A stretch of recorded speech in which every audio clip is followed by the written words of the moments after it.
Habari, kwa majina naitwa Dr. Jafari Rajabu Sefu, natokea kata ya Bukoli. Tumekuja kuchukua fomu, mchakato wa kichama, mchakato wa kawaida wa kila baada ya miaka mitano. Kwa hiyo nimekuja kuchukua fomu ili angalau tuingie kwenye mchakato huu wa kura za maoni katika jimbo la Busanda.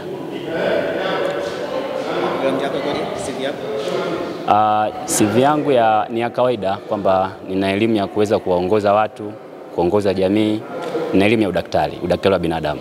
Na kabla ya hapo nimeshawahi kuwa kiongozi, nikaongoza wenzangu huko nilikokuwa kwenye masomo. Kwa hiyo nina elimu ya kawaida tu ya kuweza kuongoza watu.